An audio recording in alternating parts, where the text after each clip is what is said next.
Hello అండి. Welcome to my channel. Seasonal స్పెషల్‌లో ఈరోజు నేను చింత చిగురు పచ్చడి తయారు చూపించబోతున్నానండి. దానికోసం ముందుగా మనం ఒక ప్యాన్ లాంటి గిన్నెలో తీసుకొని, దానిలో వేరుశనగ అంటే పల్లీలు కొన్ని తీసుకోవాలండి. ఒక 15-20 పల్లీలు తీసుకొని వేయించుకోవాలి. డ్రై రోస్ట్ చేసుకోవచ్చు, లేదా కొంచెం లైట్‌గా ఆయిల్ వేసుకొని అయినా రోస్ట్ చేసుకోవచ్చు.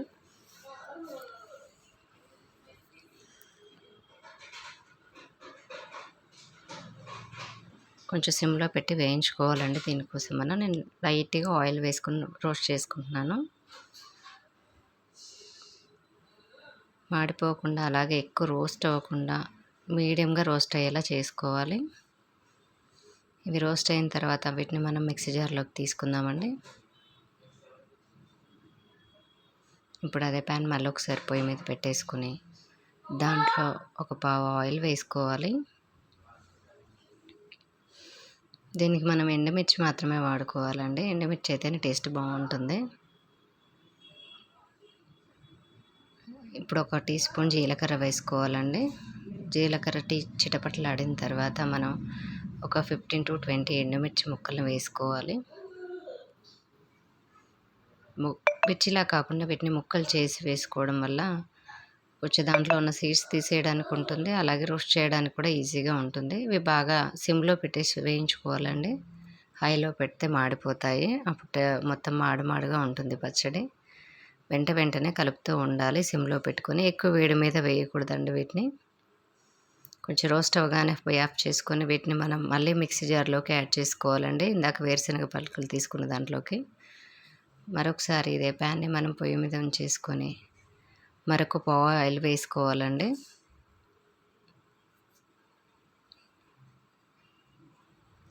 ఇప్పుడు మనం చింత చిగురుని కడిగి నీళ్ళు వడిచేలా పక్కన ఉంచుకొని దాన్ని అందులో వేసుకోవాలండి. మనం చింత చిగురుని కూడా బాగు చేసుకోవాలండి ముందే. దాంట్లో అంటే ఆకులు, కట్టె పుల్లలు లాంటివి వస్తాయి కాబట్టి ముందుగా బాగు చేసుకొని వాష్ చేసుకొని పక్కన పెట్టేయాలి. చిగురంతా మొత్తం ఇందులో వేసుకొని ఒక 1/2 టీ స్పూన్ పసుపు వేసుకోవాలండి.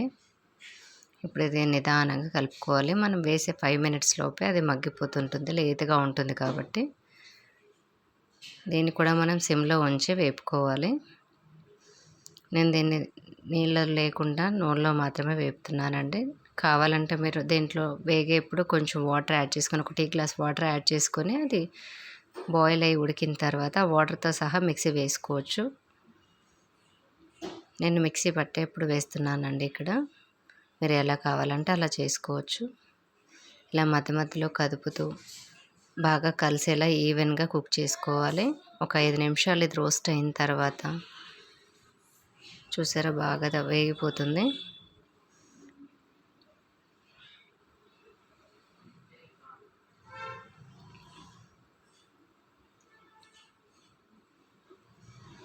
మాడిపోకుండా వెంటనే కలుపుకోవాలండి.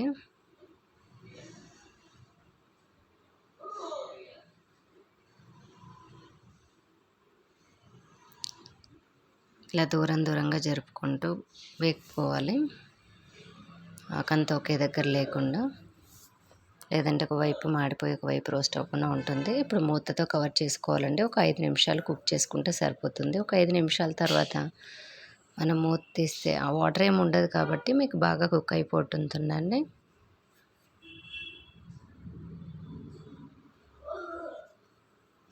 ఇలా మామూలుగా కుక్ చేసుకుంటే సరిపోతుంది. ఇప్పుడు ఇవన్నీ చల్లారబెట్టుకోవాలండి బాగా. ఇవన్నీ చల్లిన తర్వాత మనం మిక్సీ పట్టుకోవడానికి మిక్సీ జార్ని పెట్టేసుకొని దాంట్లో రుచికి సరిపడా ఉప్పు వేసుకోవాలండి మనం పచ్చళ్ళలోకి. అలాగే ఒక 5-6 వెల్లుల్లి రెబ్బలు వేసుకోవాలి. వెల్లుల్లి చాలా మంచిది. మనం ఎన్ని వేసుకున్నా కూడా టేస్ట్ బాగుంటుందండి పచ్చడి.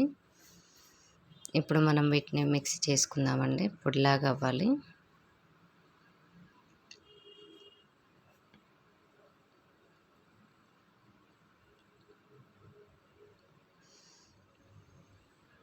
ఇది కొంచెం బరగ్గా ఉంది కాబట్టి ఒకసారి స్పూన్తో ఇదంతా బాగా కలుపుకుందామండి.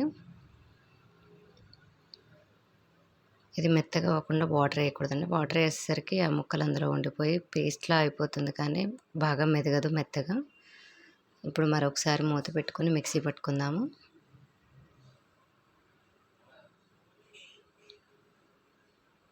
ఒక 5 మినిట్స్ మనం మిక్సీ చేసుకుని ఆఫ్ చేసుకుందామండి.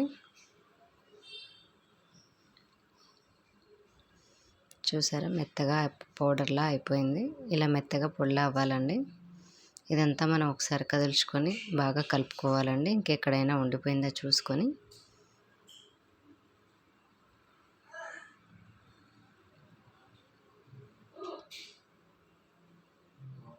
ఇలా కలుపుకున్న దాంట్లో మనం ఒక టీ గ్లాస్ వాటర్ వేసుకుంటున్నానండి. అదే ఇందాక చెప్పాను కదా మీకు, ఉడికించుకునేప్పుడైనా వేసుకోవచ్చు, లేదా ఇప్పుడు మిక్సీ పట్టుకునేప్పుడైనా వేసుకోవచ్చు. నేను ఇప్పుడు వేసుకుంటున్నానండి. మనం వేయించి చల్లారి పెట్టుకున్న చింత చిగురుని వేసుకోవాలండి దీంట్లోకి.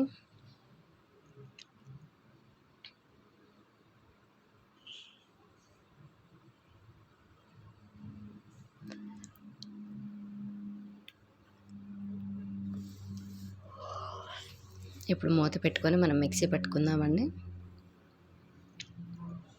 కొంచెం స్లోగానే తిప్పుకోవాలండి. వాటర్ అన్నీ వేయించుకున్నాం కాబట్టి అదంతా బయటకు పడకుండా స్లోగా మిక్సీ పట్టుకోవాలి.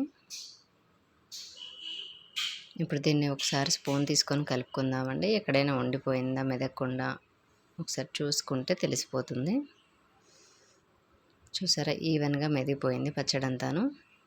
దాన్ని మనం గిన్నెలోకి సర్వ్ చేసుకొని ఒక మీడియం ఉల్లిపాయను తీసుకొని సన్నగా కట్ చేసుకోవాలండి. మనం పచ్చళ్ళలోకి ఎలా అయితే వేసుకుంటామో దీంట్లో కూడా అలాగే. ఉల్లిపాయ ఆప్షనల్ అండి, మీ ఇష్టం. మీకు నచ్చలేదంటే స్కిప్ చేసుకోవచ్చు. ఇలా ఉల్లిపాయతో సర్వ్ చేసుకుంటే చింత చిగురు పచ్చడి రెడీ అండి. టేస్ట్ చేసి లైక్ చేసి